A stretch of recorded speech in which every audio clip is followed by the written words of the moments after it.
what we're going to do now is going to jump into the questions. We've got some really good questions over here. And the first one is from France. And France asks, why use a property trust rather than a property company?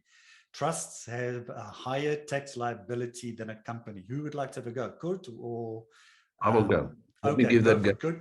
I like that one. Yeah. Okay. Okay. First, France, you're quite right. The standard tax rate of a trust is 45%. But that is if you leave the profits in the trust, which we never do because it's a liability trust. So opposed to an individual, a company, which is about, Johannes, 25% plus 17, it's nearly 40, it's about 40%. Let's say 40. Johannes, close enough. Yeah, it's 28%. It's going to drop down now to 27, but then you've got another 20% dividends tax when you want to distribute the profits as well. So it's actually a lot higher than the 28. Okay. So your France, as you can then see, the difference in tax between a trust and a company is not big. But in a company, if a company makes a profit and it doesn't apply tax avoidance, legal tax avoidance, which is not so easy to do in a company as is in a trust, then a company will definitely pay the tax. Now, in a trust, as Johannes already pointed out, in a trust, if we make profit in a trust, we can distribute that profit to another entity with a better tax rate than the trust. So I can distribute it to my 10-year-old child, which is on a zero tax rate, and which is a taxpayer, because I register babies, we register our babies as taxpayers. And then we use that tax rates afterwards to distribute money to them. And it's mostly book entries. So the money is actually staying in the trust, but it's a different way of getting it back in the trust with the child actually donates it back to the trust. So money is in and money is out, and when it is back in the trust, it's tax-free. So we make the whole trust tax-free. France, you just need a lot of children, and okay, not necessarily yourself, but you can use the children of your cousins, your brother, your sister. In my case, my whole family is on this, so I have a lot of children that I can use, and I give them something for the trouble for using their tax rate. So I'm giving them 10% of what I save. So I think that's fair.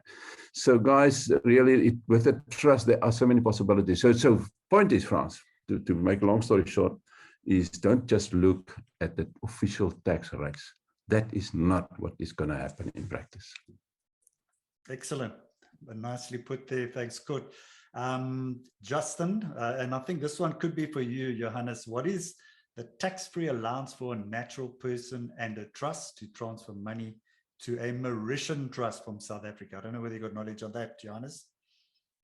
Yeah, so an individual can take out, and this is not only to Mauritius, this is now to any offshore entity. An individual can take up to R1 million. It's his annual exclusion, and effectively, and the R1 million is no questions asked, but effectively you can take another 10 million on top of that as an investment allowance, but then you are required to produce a tax clearance certificate, which you should have if you are tax compliant anyway. The process takes about 6 weeks to get that approval, but you know, there's no grounds really on which that can be that permission can not be granted. So that was for the personal side. Directly from a trust, I don't think you can do a straight just vervreemding van kapitaal, if I can use the Afrikaans word. I'm not 100% sure. I can get back on that one. But I know for a company, you can take up to R1 billion out of the country per annum. Excellent. Good. Thanks, Johannes. And I don't know who wants to go. Annemarie, I'm not sure. This is your question it's from UNITA. And what is the benefit of having a trust and a trust structure in Mauritius versus South Africa? I don't know what your thoughts on that. You just must just off mute there, Annemarie. There you go. Thanks, Neale. So, Janita, during the first consultation, we will look at your specific circumstances. So when we look at the Mauritian structure, as Coert also mentioned earlier on, especially from a property portfolio point of view, the structure might be a bit different. You might have a company in South Africa, so you still will have that footprint here to hold the assets, but the ownership indirectly might be in Mauritius. For some clients, there might be a holding company on either side of the waters, or there might be a South African trust structure and a Mauritian company. So this is custom made for every single client. Yeah, so one of the benefits of Mauritius is they don't have a legal entity like the Master of the High Court, a government entity, sorry. So in South Africa, when we register a trust or when we do trust amendments or trustee amendments, everything must run through the Master's office. So in Mauritius, the Mauritian trustees will sign off on the trust deed, and then the trust is registered. So if you are in urgent need of a trust or some sort of structure, Mauritius might be a very good option, because it is, we can basically create it within a couple of days. So that's also definitely another benefit. And then there's also very specific tax benefits, but also depending on your specific need. Fantastic. I think there's some really good questions coming through over here. Fazile asks, if one jointly owns the properties with the spouse, married in community of property, and one spouse passes on while the properties are not in the trust, how is the estate duty applied? It's either Johannes or Coert, I think, is going to take this one on. Johannes, you want to give a crack? Or yeah, I'm going to ask Annemarie to help me a little bit on that one, but I would assume in a case like that, it's not too big a problem, because Section 4Q will kick in, where the assets of the one spouse can just transfer to the surviving spouse. When the second spouse passes away, then it's a massive problem. Annemarie, you want to add to that? That's correct. Yeah, well, that's basically the long and the short of it. Yeah, so because they're married in community of property, automatically there's basically just one estate. So in the last will and testament, whatever that spouse have bequeathed will have to be adhered to, but first 50% of that will have to be transferred to the spouse. But as Johannes said, whatever is transferred to the spouse will then be tax-free, and then the survivor will just sit with a bigger tax problem at the end of the day. So that's one of the things we also try to do. We try to get all the clients on as low as possible on date of death, and that's why we start transferring the assets into the living trust instead of using testamentary trust, because then first of all the death costs will be payable, and then there might not really be anything to transfer to the trust structure. Excellent. Thanks for clarifying that, Annemarie. Coert, I think this one is for you. It's from Umpo. He says, how do you transfer bonded properties to a trust? The trust is actually buying the property from you. So it doesn't matter whether it's a bond on it or not. When a property is moved over to a trust, you can compare it with selling it to a third party, to a stranger. So the trust is buying it. The trust is going to apply for a bond. That we assist you with that, our bond originators, because it is actually a switch over, but it is not the simple switch over. It is just a matter of the affordability that allowed you in the beginning to qualify for the property bond in your personal name. That same affordability will apply for the trust, because you will be the surety of the trust. And while I'm on this, I can just quickly clarify that, because I think this is now creating a new concern among some people, is the fact that you sign sureties. When a trust buys a property, you sign a surety in your personal name for it. Now, many people say, well, that is defeating all purpose. No, it's not. Remember, you have nothing at that stage, and the banks accept our sureties. So I gladly sign sureties for the trust, because I own nothing in my personal name. But the banks, to qualify for the mortgage, the banks do take your personal income in consideration. So actually what the surety is about that if the trust cannot pay for the property, will you, with your income, not your assets, with your personal income, will you be able to pay that mortgage? If the banks are happy with that, then you get the bond. So yes, no, that is the easiest thing to do, so don't worry about that. If you qualified for the bond in your personal name, you'll definitely qualify for one in the trust. Excellent. Question here from Gino. It's actually a double-barreled question here. And I think it'll probably be Johannes and Coert as well. Again, can South Africans still open trusts in South Africa? Coert mentioned last year that there were problems doing this, government, etc., was blocking this. And just the second part to that, can the South African government block South Africans from opening trusts in other countries like Mauritius? And if not, can this ever happen? Your thoughts? Okay, I'll answer that. You'll carry on. Yeah, it's a bit controversial. And since I made that announcement, yeah, I see our government, obviously, I don't think it's news for anybody that the administration is not always what it should be. The intentions might be good, but unfortunately, sometimes things are not happening. Like our frustration at the moment is the master's office, issuing of new trusts and so on. So sometimes it can take a long time. The COVID period was also not so good because the people work from home, and some things that you just cannot do from home. And I think trust was one of those. And I'm talking about the people, the master's people, the master of the Supreme Court people. That's where the trusts are registered and issued, and also resolutions are handled by that same office. So if a trust, for example, wants to buy a property, then a resolution must be submitted to the master on the trust. So that caused a lot of frustration for us, especially during the COVID lockdowns and so on, because now by the time that you get your resolution approved to buy the property by the master, then the property is not even available anymore. So at that stage, that is actually a reason why we started looking at other places, other countries like Mauritius. Because in Mauritius, we cut the whole master thing out. We work with an independent company in Mauritius, registering trust funds. They are registered with the Mauritian authorities to issue trust and to manage trust and so on. So they are licensed to do that. And there are not many of them in Mauritius. Not anybody can get a license to do that.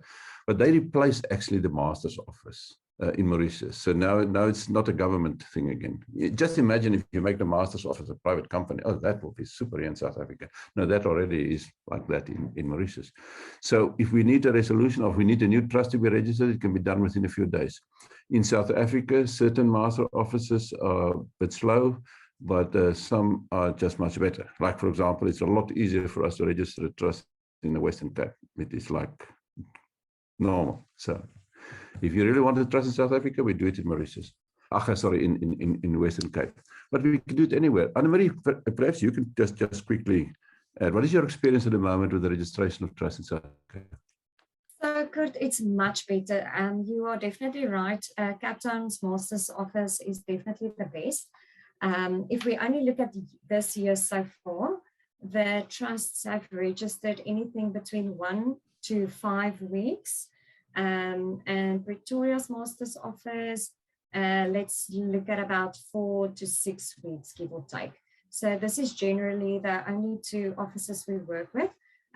Since we've got 2 offices, so we've got one in Western Cape and one in Pretoria. So we are able to make the trust registered address our office address, giving those master's offices jurisdiction. So we only use those 2. Yeah. Excellent. Good. So we got some more questions over here, and we got a specific one here from related to obviously Mauritius. It's from Gideon, and he says, who act as trustees of the Mauritius Trust, and what control does the South African owner of the investment have? And just linked to that, what are the yearly costs of the administration of a Mauritian trust? It's a bit of a double whammy. Who wants to have a go? Anybody? Annemarie, I think you can take that one and I'll add on if I want to add something. Sure. So with the Mauritian control structure, it's a bit different from the South African one. So in South Africa, the client may be the founder, trustee, and beneficiary, and then we act as the independent trustee. With a Mauritian trust structure, we will have the Mauritian company as the trustees, the clients will be the beneficiaries, and then there's also a protector. Now, the protector will basically be the link between the client and the Mauritian trustees. It's very important to have it like that, since the effective management of that trust must be in Mauritius. So for that reason, a South African client cannot be a trustee. So obviously the instructions must come from the client. So let's say the client wants to transfer assets to the Mauritian trust or wants to invest there, the client will provide the instruction to the protector. The protector will drop the documentation and send it through to the trustees to sign off. In addition to that, there's also a worldwide principle whereby the trustees must always act in the best interest of the beneficiaries. So that's really, really important. And the client is the beneficiaries. Excellent. Good. I'm going to get to our last question. I know there's a couple which all remain unanswered. What we will do is we will respond to that on to Wealth Masters directly. We'll actually ask the panel maybe to put it up on their website. We can put it up even on the rei.co website as well. So I'm going to give our last question here from Fani. Fani asks, our children staying overseas wants to buy a property with us in South Africa to then rent out until they come back. What's the best structure and the way to approach if we get an appropriate property to buy? Maybe could you want to have a crack at that? Or Yes, I will do that. Yes, there was a time a few years ago when many of our children worked in England or in the UK, that I did a lot of seminars in the UK. And that is where same thing, I wanted the expats working there, the young children, to invest in property in South Africa. So yes, guys, all that you do is same thing. You just ask us to set up a trust for you here in South Africa. Your parents can organize it here, but I would suggest that you speak to our trustees directly. And so we do it by way of Zoom meetings and so on, if you cannot come here, or if we cannot go there. But it's very easy, simple answer: set up a trust in South Africa. The trust will buy the property. One day in future, you can set up a family trust also. So also just keep in mind, you only have a double trust structure when you have an asset trust without any creditors, and then the property trust with the creditors, or a business with creditors, or whatever the case might be. So many questions that I received many times from the expats those days on the seminars in London was, they are still young, what is the need of having a family trust?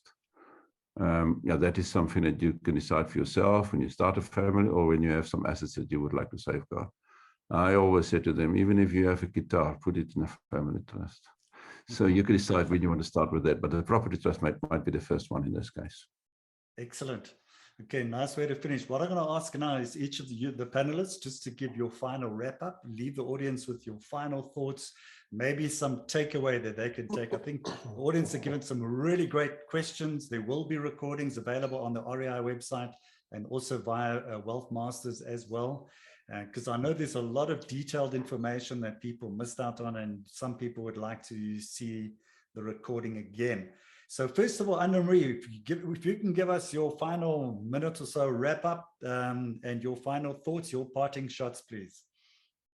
What I would actually like to add, this wasn't mentioned earlier on, in terms of South African law, a minor child cannot inherit. And this also becomes a huge problem when the only parent passes or both passes simultaneously and there's minor children.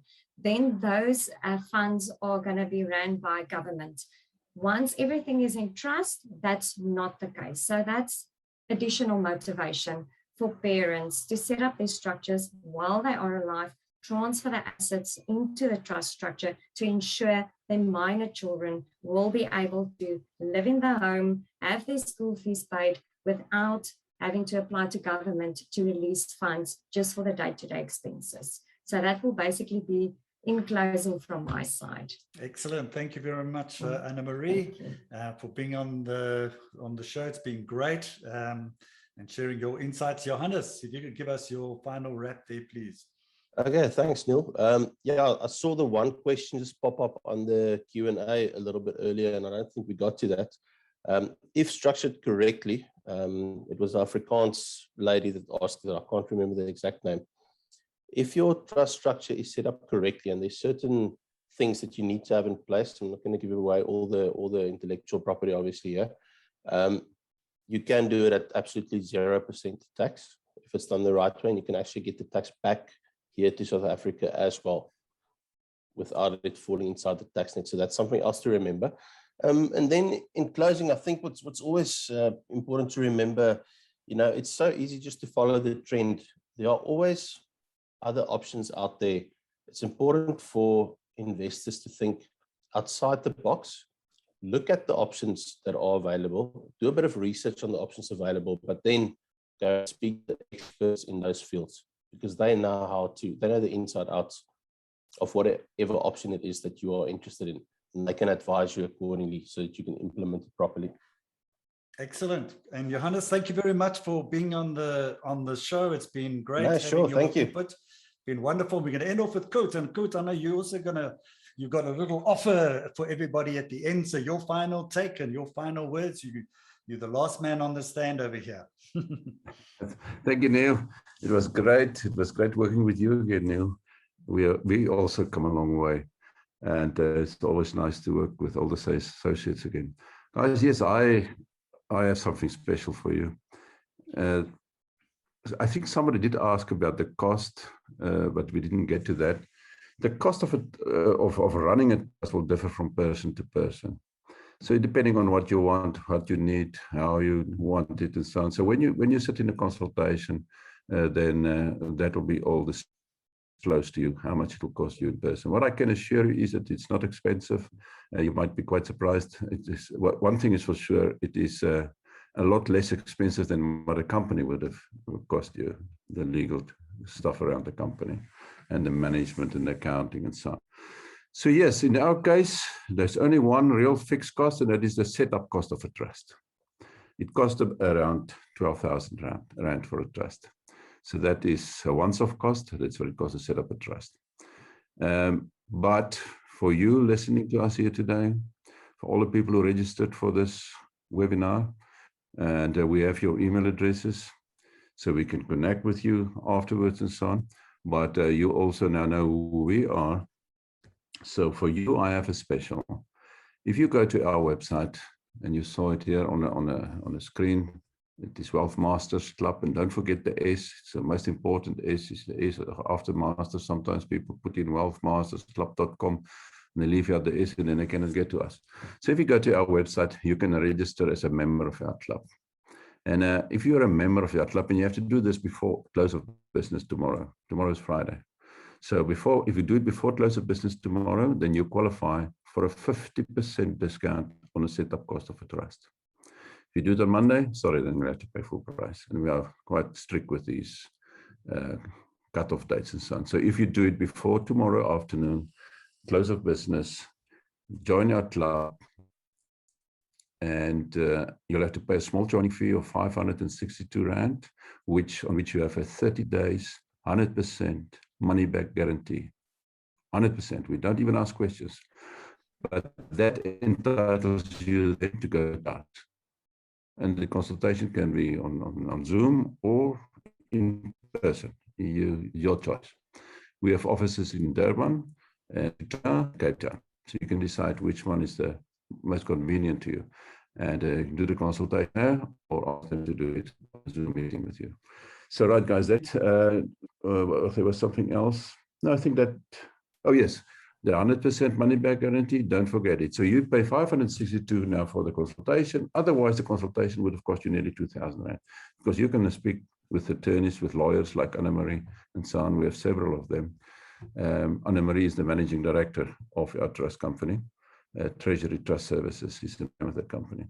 But it might not necessarily be with Annemarie. If it is in Cape Town, probably will be with Annemarie, your consultation. And then due to the fact that you joined the club, it's free of charge. So it gives you actually 30 days to check everything out and do the consultation and see whether you like it or not. And if you don't, you just drop us a mail to services@Wealth Masters Club. You will get all this detail in the mail that we're going to send you. And then just tell them you want to cancel it and you want your money back, and then we pay it back in full, no questions asked. Thank you. Excellent. Flat on story as 8. And thank you very much. Coert Coetzee, Johannes Maree, Annemarie Schutte, thank you for your input. I think it was a great discussion. It was very much in depth. And so I want to thank you all, our panelists today, and to Wealth Masters for being our sponsor for today as well. And thank you for your valuable contribution. And to you, the audience, thank you for joining us. And we know that more than almost 180 of you were engaged on this webinar, most of the time. So we hope you enjoyed it. You got value from this event. The good news is that the experience has just started. So you can engage with these people immediately, make contact if you want to get more information. So yes, please do that.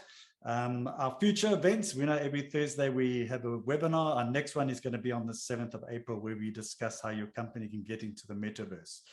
But first of all, I want to say thank you to Coert and the team from the Wealth Masters, to you, the audience. Wonderful having you all. Thank you for joining us. Stay safe and successful investing, especially investing in the best asset there is, and that is investing in yourself first. So this is Neale Petersen of Real Estate Investors signing out. Until next time. See you there. Goodbye, everybody. We all want financial freedom, but what does it mean? Most of us spend 50 to 70% of our time at work, making money for someone else and hoping for a golden retirement when we're 65. By then, our healthiest years are behind us, our children are grown, and unfortunately for most, we discover our pension is not worth much. It can barely sustain us, let alone provide us with a golden retirement. Unfair costs, such as death taxes, also chip away at your dream of financial freedom. After a death, an estate is frozen, losing 47% plus in death costs and taxes. During this time, your spouse and children have no access to that money. It could take months, even years, before the estate is finally settled, and by then, it could possibly have dwindled down to nothing. How do you prevent these unfair costs and taxes legally? Is there a way to ensure that your assets and property remain in the family, untouchable to sequestrators and liquidators? Yes, there is. To be financially fearless, you must have nothing to lose. Personal wealth eradication. With the Wealth Masters double trust structure, your death or personal sequestration will have zero effect on the money and assets you have acquired in your lifetime. At Wealth Masters Club, we teach ordinary people to use specific property investment methods and trust structures to create a money-making machine that cannot be touched by corrupt schemes, companies, and liquidators, and to create their own pension fund and golden retirement with trusts and property, creating wealth that will be protected and passed on from generation to generation. Ever wondered why you don't control the assets of your forefathers? Just imagine if you did. How do the rich and royals keep their wealth in the family for generations? The answer is trusts and property investments. More specifically, the Wealth Mastery System of property investment and trust structuring. Anyone can create wealth and become financially free with the right education. Why is this not taught at school or university? The elite of the world prefers to keep the masses in the dark. The Wealth Masters Club shines the light on these wealth creation and protection methods, and have done so since 1996, when the club's founder decided to share the secrets that made him financially free and fearless with the world through his books, seminars, and now also the Wealth Mastery online course.